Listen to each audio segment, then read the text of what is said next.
Botol tidak pun bujoy. Botol tu am karam bujoy. Tire second time. Oja tiga kuat. Jadi dendam tu jujur. Itu gitu am japit itu khatir cek em dekai. Babu am japit melogon. Ar bakal ni khriya bute. Khriya bute dekai kena kira.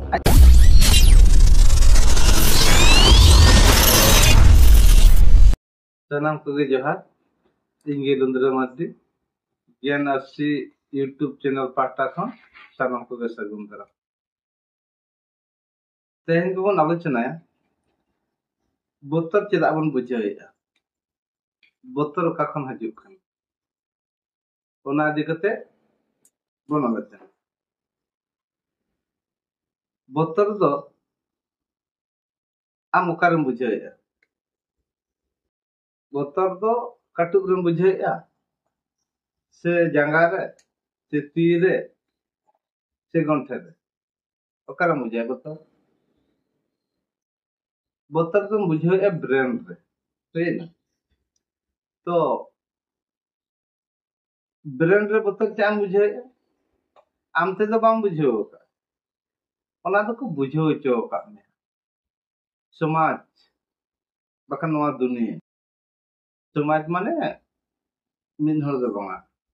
Mitten टोला जका तिर हर के समाज 50 जन 100 जन ओना तो जास्ती जहा के तो समाज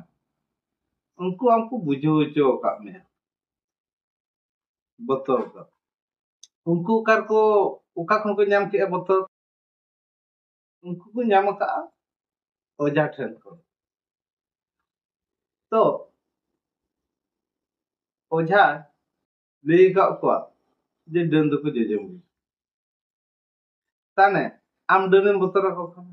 ओझा ठन को का हेना समाज समाज आम जते बेले कटे जन्म ना जन्म परे हारायना हारा परे बई बई ताम समाज ना कथा मांजम दी अजे दंद को जेजेम समाज नुआ कथा लेया मिया मिनते से दंद बतर को तो जुदी बाय लई किमा समाज जुदी लई किमा समाज बंगा दन माने दो बाहा कना तने बतर को बाम बतर को तो आम तो तेहन बतर हचो का में आर बतर को बुझो हचो का मते बतरम बुझो आर ओना कथा रना ओझा ती आगे अज्ञान आर बाखान ओना कथा ना तो स्वार्थ साथे उद्देश्य तहन kan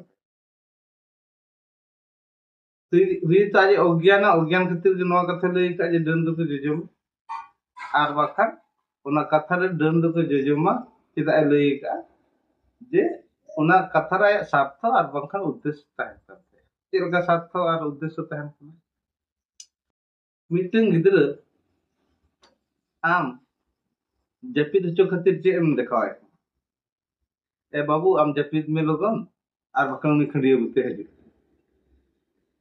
ताने उनी खंडिया बुते देखाय कना चेदा आज हम जपित हचो लेखान आम कमी दाड़ा आर बकन कमी बाय कमी चोम का तो उनी गिदरा जदी ज्ञान अर्जन के लेके खंडिया बुते चिकते हजु एटे उनी में खंडिया के कटा खंडिया के चिकते इच्छते हजु तो अज्ञान गया में तो ना खुली बाय दो आम खंडिया बुत देखाव काते आज ठेन खन कमी हसल जे जपित आमा उद्देश्य हुयो कना जे उनी गिदरे जपित मा तापर इनी कमी ओना खाते खंडिया बुत तो देखाव का तो खंडिया बुत सरी उतर में ना बनु उनका जे आम ओझा लियाम कन दंद को जेजो ओना कथा ना अर्थ हुयो कना आय स्वार्थ में आमना आयत्ते ते अगु के में आयत्त हमें आयत्त ते अगु लेम खाने आम ठन जहाना ए मिद बार पिसे नाम दा बखान खुशी ते में माय और आयत्त ते जदी बाय अगु में आम माया कथा बाम बताओ ओना खातिर उनी दे लई चले जे दंद को जेजमा आयत्त ते जदी बाम हेज लेनखान आयत्त ते जदी आज बाय अगु के मा ताने आज मा मिद बार पिसे बाय नाम दा तो onka ge botor do भाग भाग मेना आम ठेन और मिट्टन बोतल हुई कन आम ठेन लालच मेना लोभ लालच और लोभ चेक लेखा ओना लालच और लोभ मेना पाचे ना लालच ताने ओना आशा कना ओना नाम लगी गरजो तेहने आशा कना उनिंग गड़वाय खान मिद हरिंग गड़वाय खान 3 मिनट टकिंग नाम ताने ओना लालच मेना थामा तो ओना लालच आम ठेन मेना खातिर गे बोतल हम बोतल कना पाचे ओना बन नाम ओना खातिर बोतल जों कना onka gam ठेन लोभ हो मेना आम तेहन मिट्टे दारे हतावे सरजी बारे दारे हताव का 10,000 कते 20,000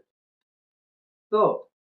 आम मने जम का हुई कना 20,000 टाका ते ओना दारे एक्सचेंज दरा से बन एक्सचेंज दरा ओना दि कते मिट्टे बोतल हजु कान तमा मने रे ताने आम ठेन लोभ और लालच तहन लेनखा आमम बोतल सावते आर ओका खन बोतल हजु कना बोतल तो मिट्टे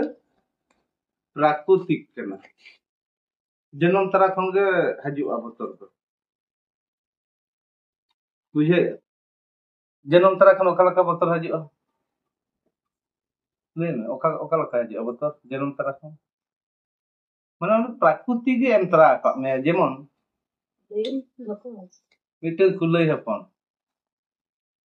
उनी तारुपे ñel lekan ge botor botor idi kate उनी तो बको ट्रेनिंग कते जाम बोतर में आया बोतर गे और बाय बोतर लेनखान आया जी आदो गुजुक ताने तो ऑटोमेटिक जनम तरा खन गे चेक अकावनाय नो धरती जे मकादे धरती में प्राकृतिक खन गे जनम तरा का जे आम शरीर रक्षा लगी बोतर तो हिया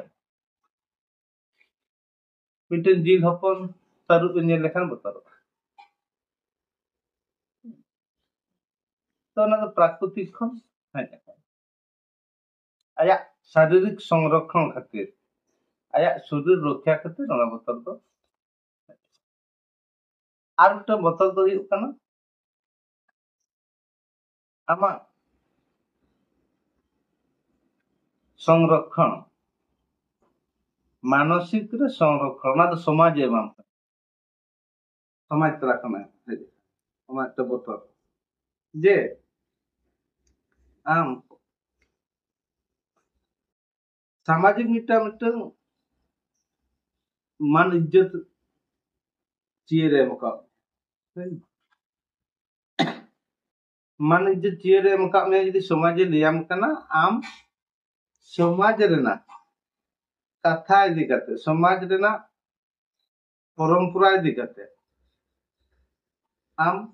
मांग से लहा और समाज ना परंपरा कथा इदी करते यदि मांग से बाम लहा एनकान आम ठन खन ओका ना इज्जत ना चियर बका सम्मान चियर एम ओका में ओना अगु रुते तन आम ठन नो बोतल तहन कना बा समाज नोके लिंग कना परंपरा समाज ना परंपरा इदी करते नी तरा और बका इन ठन खन ओका मान ये सम्मान ना चियर के मोका दिया सीट ओना को रे ओना तो बोतल खन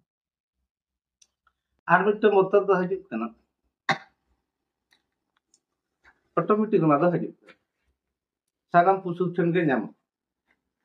जीवन मिट्टे डंगरी हापम देखाय खान गे उनी दो सहा देड़ा आज तेगे बड़ाय बांगा इया बच्चा करते के दिन सहा तो प्रत्येक पुसुता ठन खन प्रत्येक पुसुता जानवर ठन गे नाम ओना बोतल आर मिट्टे बोतल हुई कना जे इन ओकालका जीवन यापन इन ओकालकान हर कना इन नो को सनाम इन बाराय इन जिंदगी ओकालका चला कान ते इन तीन स्तर ने हड़ कना तो सानामा इन्या जीवन रे बड़ाया बड़ाय परे नोआ बतर हजुक कना जे खाली ते